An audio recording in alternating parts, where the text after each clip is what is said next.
यह कहानी है आर्यन की, जो उत्तर प्रदेश के एक छोटे से कस्बे के एक मध्यम वर्गीय परिवार से आता था।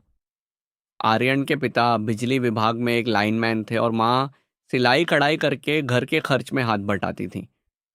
आर्यन का बचपन अभावों में नहीं बल्कि ज़रूरतों के हिसाब से बीता था, लेकिन उसकी आंखों में जो सपने पल रहे थे उनका बजट बहुत बड़ा था।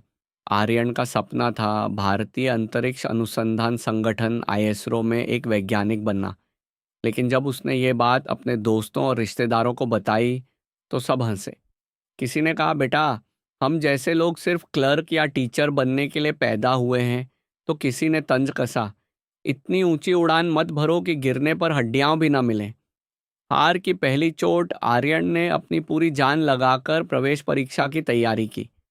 मध्यम वर्गीय परिवार के पास न तो महंगे कोचिंग के पैसे थे और न ही घर में पढ़ाई का शांत माहौल।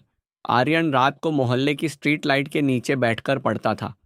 परीक्षा हुई और जब परिणाम आया तो आर्यन महज 2 नंबरों से रह गया।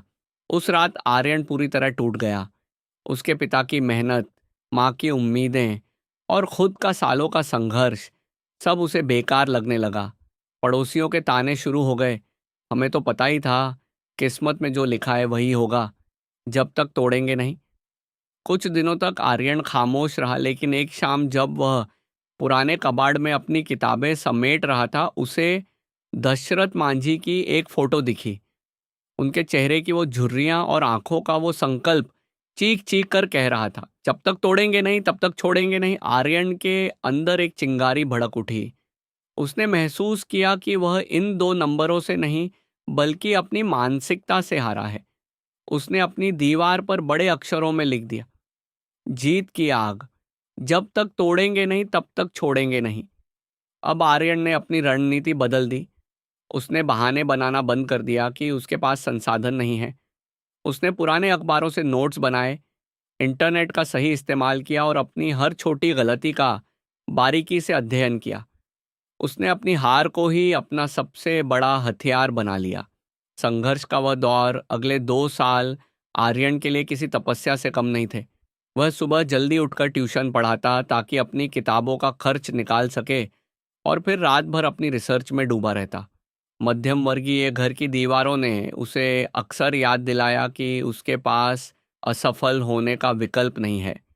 कई बार उसे लगा कि वही हार मान ले, लेकिन हर बार उसके कान में वही गूंज सुनाई देती, जब तक तोड़ेंगे नहीं। वह जान चुका था कि पहाड़ रातों रात नहीं टूटता, उसे हर दिन एक छोटी चोट मारनी पड़ती है। शिखर पर कदम परीक्षा का दिन फिर आया। इस बार आर्यन के चेहरे पर डर नहीं बल्कि एक अजीब सी शांति थी। वह जानता था कि उसने अपनी जीत की आग को बुझने नहीं दिया है। जब परिणाम घोषित हुआ तो आर्यन का नाम न केवल सिलेक्टेड लिस्ट में था बल्कि वो पूरे देश में टॉपर्स की सूची में शामिल था। जिस दिन इसरो का जॉइनिंग लेटर घर आया, उस छोटे से कस्बे में जैसे त्योहार मन गया।